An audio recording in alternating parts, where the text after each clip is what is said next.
Bonjour et bienvenue, voici notre tour d'horizon économique, géopolitique et boursier. Et pour comprendre comment tourne la planète finance, c'est sur la bourse au quotidien et nulle part ailleurs, et l'épisode du jour s'intitulera « Tous les 20 ans, c'est la même chose !» Oh, je ne vous parle pas du défilé des Bleus, double vainqueur de la Coupe du Monde sur les Champs-Élysées cet après-midi. Paris se retrouve déjà coupé en deux, impossible d'aller travailler d'est en ouest et réciproquement.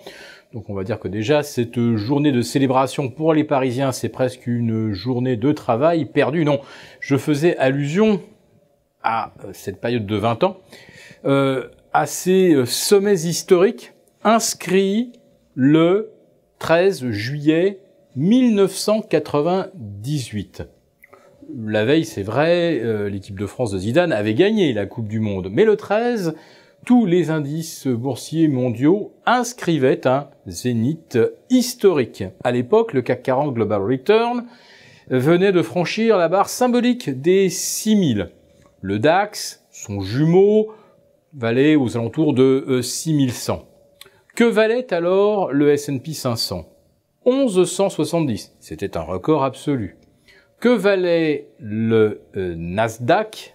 Eh bien, à l'époque, il venait de franchir les 2000. C'était déjà extraordinaire, puisque 2 ans auparavant, le 15 juillet 1996, il ne valait que 1000 et à peine 700 2 ans auparavant. Bon, c'est vrai que 94 n'était pas un grand millésime boursier, mais tout de même, le Nasdaq avait vu sa valeur tripler en l'espace de 4 ans. Ah mais, remarquez bien, le Nasdaq, quel était son niveau lors du précédent zénith du 26 octobre 2007 ? Vous en souvenez-vous ? C'était 2200. Il a battu un nouveau record vendredi dernier à 7840. Autrement dit, sa valeur a été multipliée par 3,5. Par rapport à un précédent sommet, je ne parle même pas par rapport à son plancher de mars 2009, mais par rapport donc au précédent sommet de 2007, multiplié par 3,5. Autrement dit, le Nasdaq a progressé davantage au cours des 10 dernières années qu'au cours de la période fantastique 1994-1998.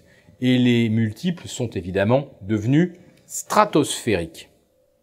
Comparons maintenant le CAC Global Return de 1998 à 2018. Eh bien, nous l'avons dit, il venait de franchir la barre des 6000. Aujourd'hui, il se traite au-delà de 14 200, 14 250.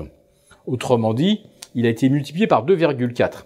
Et quand vous regardez le S&P 500, passer de 1170 à 2805, eh bien, coïncidence, le ratio est également de fois 2,4 depuis le zénith d'octobre 1998. Ça fait pas mal de coïncidences, n'est-ce pas ? Eh bien, il y en a une autre.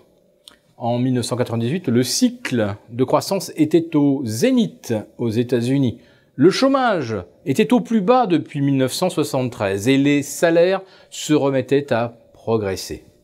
Mais évidemment, il n'y a plus rien de comparable entre 1998 et 2018. Didier Deschamps était joueur de chant. Aujourd'hui, Didier va parader sur les champs en tant que coach et entraîneur. Oui, vraiment, il n'y a plus rien de comparable avec 1998. À l'époque, 10% des transactions quotidiennes étaient réalisées par des robots. Aujourd'hui, c'est 90% des transactions qui sont réalisées par les robots. Et allez, 10% de façon un peu discrétionnaire. Et encore, ça se passe souvent dans des dark pools, ce qui fait que finalement, on ne sait absolument rien de ce qui se passe. Ah, il y a quand même un autre point commun que je voulais signaler par rapport à 1998. À l'époque, les leviers, c'est-à-dire les positions à terme détenues à crédit, venaient de battre également un record historique. C'était également le cas vendredi dernier. Et puis, D'où est partie la grande correction de l'été 1998? Elle a commencé le 15 ou le 16 juillet. Eh bien, c'est parti des émergents. Et la coïncidence, quels étaient les émergents dont les marchés commençaient à prendre peur à partir de l'été 98? Alors, on avait déjà pris conscience que ça allait mal en Thaïlande, en Malaisie, en Corée du Sud et aux Philippines. Non, en 1998, les pays qui faisaient peur s'appelaient le Brésil, le Venezuela, la Turquie et l'Afrique du Sud. Bizarre, ce sont exactement les mêmes qui sont sur la trajectoire descendante, la trajectoire de la faillite économique en 2018. Voilà, c'était juste un petit rappel historique. Tous les 20 ans, c'est pareil.